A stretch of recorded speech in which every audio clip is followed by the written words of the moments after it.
What I hate most about teaching is the assignment I've given every single year, summer after summer, the one called Living History. The premise is simple enough. Students sit down with their grandparents and record their oldest memories in a notebook, on a voice recorder, on camera, supposedly to preserve them for future generations. In practice, it's just an easy way to pad a GPA. 17 years running, when the projects came in again, I expected them to be as dull as always. And that was the optimistic view. Not exactly my most brilliant class. So I came home, poured myself a glass of wine, and settled in for a long night of back in my day. I had two pairs of pants, and my brother got walloped with a rolled up newspaper for kicking a ball into the neighbor's yard. And of course, there would be the usual editorial commentary from the older generation, the kind of offhand sexism and racism that could get genuinely surreal. There was a girl in that class, I'll call her Olivia. Olivia was chubby, sweet, quiet, a solid B student. Nothing about her stood out. Her project promised to be exactly as average as she was.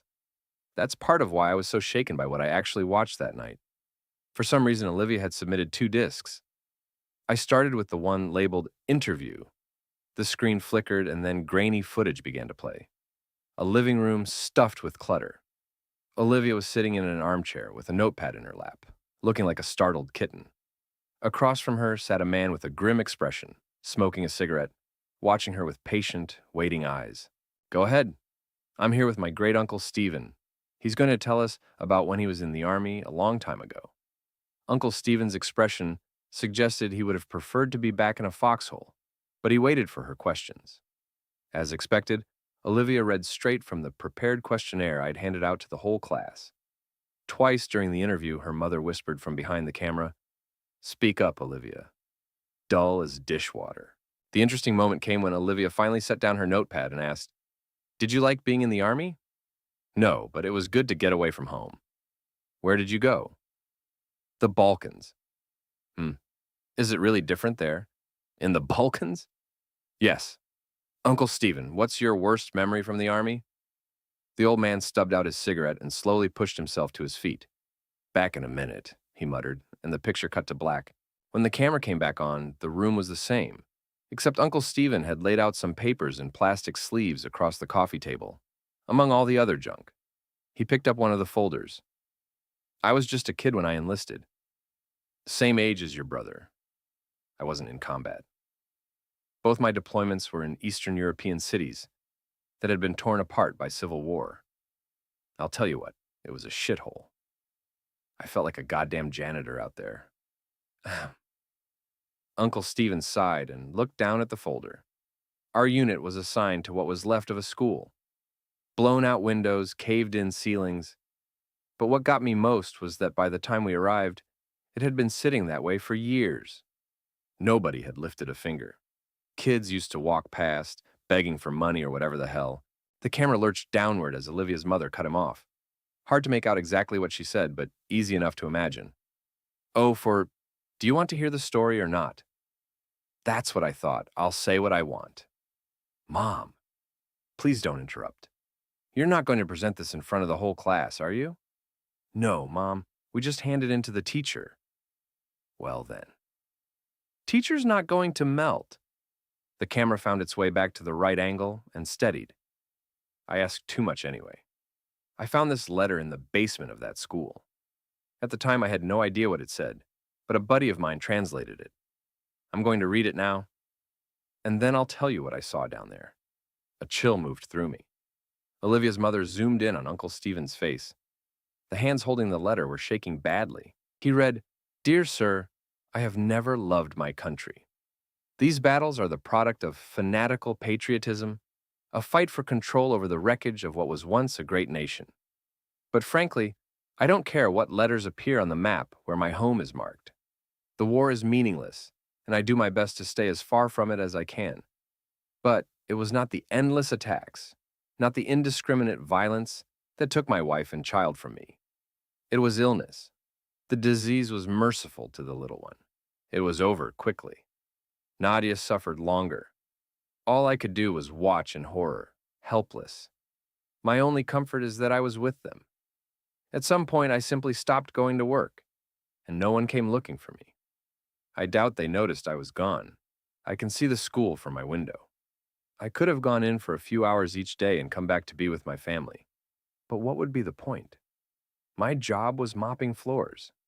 I was as useless to the world as I was to them. I tried to take Nadia to the hospital, but she was too weak for the journey and we turned back. She died that same night, after they were gone. I remember very little. I didn't leave the building. I barely ate or slept, and I thought about killing myself often. But as tempting as it was, I was paralyzed by my own helplessness. The radio kept me sane. I never turned it off. This was true, even though I wasn't really listening to the words.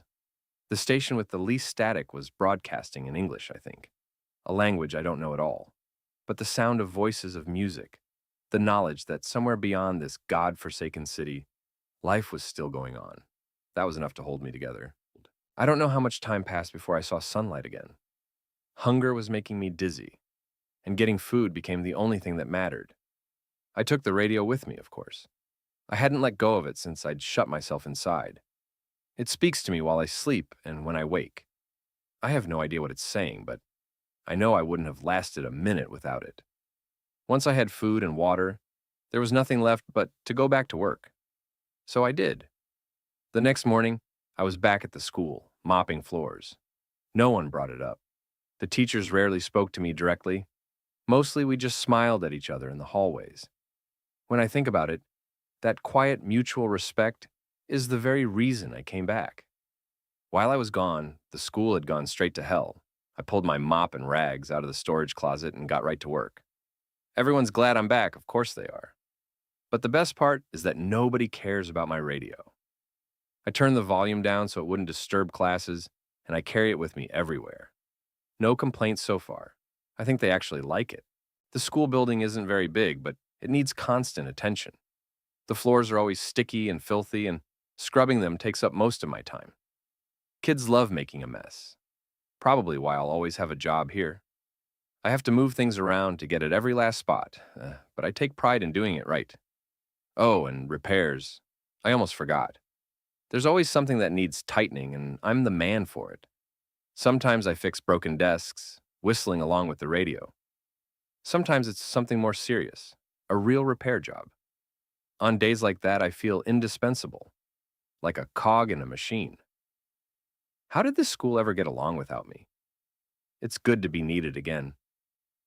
There's a storage room behind the school with canned food. Instead of wages, the administration lets me take as much as I want from it. That suits me fine. What would I do with money anyway? At first, I'd carry food home, but then I started sleeping in the basement. Nobody minded, really. This school has taken hold of my heart, and I can't leave it unwatched. When the memories of my wife and little one come crashing down on me, I just turn the radio up louder. It worked. Until this morning. This time, I woke up to complete silence. I panicked and started examining the radio. I couldn't tell you how many days straight I'd kept it running. Has it finally given out? Will it never work again? I spent the whole day trying to fix it. I spent most of that day unable to stop crying. I'm losing my mind. If I can't fix the radio by sunset, I'm going to end my life. I'm writing this letter because the sun is already sinking toward the horizon, and I have no doubt about what comes next. I thought about walking the school hallways, one last time, saying goodbye to the children and the teachers. They'll miss me, I know that. But I can't bring myself to leave this room. I can't walk out knowing my radio is dead. Said I've cried myself dry. I can barely draw a full breath. Everything in my stomach has come back up, and my vision keeps going dark. That's all right. It won't be long now. But before I do it, I've closed the door to my little room and wedged a chair under the handle. It's the only space in the basement, and it has a small window. Enough light comes through to see the new spy. If some kind soul comes looking for me, I don't want that to be the first thing they see. Let them find a closed door instead. Let them smell my half-rotted body through it, and then let them forget I ever existed. I'll leave the radio and this note by the door. Sir, if you're reading this, I have one small request. Fix the radio. Please, save it. It doesn't deserve to die quietly in the night like this, and I'm ashamed I couldn't bring it back. Now I'm ready to see Nadia and little Ludmila again. I hope the school finds a new janitor who will love it the way I did. That's all. Time to go. Please don't forget my radio. Stanislav. When the camera pulled back, Olivia was in tears, crying. Thank you, Grandpa Stephen. I think that's enough. Wait, he said that wasn't everything. What did you find in that basement? But before Grandpa Stephen could answer, the recording cut out. I sat there with my mouth open. What had he seen down there? Then I remembered the second disc. It had no label, but I hoped it would pick up where the interview left off. There was no video on it, only audio. Olivia's voice came through. Hello, Miss Jarity. I'm sorry about my mom, but she didn't want to film the rest. I asked him to keep going and recorded it on my phone without her knowing. I remember you telling us that history is written by those who win, but crying. But that everyone's story matters. Even the smallest and weakest person. Even someone who never wanted anything. I finished my project yesterday and couldn't sleep last night. But you need to hear what my grandfather said next. My own eyes were stinging. The sincerity in her voice was something else. And I was genuinely moved that she'd held on to one of those throwaway lines. The kind a history teacher says hundreds of times without thinking. Before the feeling could get the better of me, the recording continued. Fine. You want the ending? Fine. But this is too much for a school project. Just let me finish.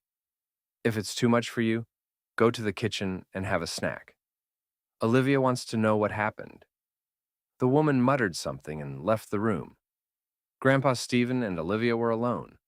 I picture the girl watching him with barely contained impatience. Did you find the radio? Or did it disappear when they blew up the school? He cleared his throat and a lighter clicked. That letter had a date on it. What date? It was written 2 weeks before we started rebuilding the school. Nervous. But didn't you say the school was destroyed at least 2 years before that? Yes. Yes, it was. Fearful silence. Goosebumps ran up my arms. What I was starting to understand was hard to put into words, but Grandpa Stephen found them without any hesitation at all. You could tell he'd been living with this for a long time. This man, Stanislav, was living in the ruins and cleaning up blood and rubble as if they were spilled drinks and ordinary dust. He smiled at the dead and thought they smiled back because they liked his radio. He moved bodies aside to mop beneath them. The roof had caved in, but he was so far gone that he didn't feel the rain on his skin. Olivia could be heard crying. I found the storage room he'd been taking food from. It was all fermented, rotting cans. Must have tasted vile. Most of it had gone to mold, crying. Did you see his body? Yes, it was hanging from the ceiling, but it looked almost like he was still alive. He hadn't started to decompose yet. Not much time had passed, crying. Did he look peaceful? Hard to say. The smell was awful. His face had gone blue, his eyes were bulging, whisper. What about the radio? Grandpa Stephen drew a long pull on his cigarette. It was there. And you know what? It was on.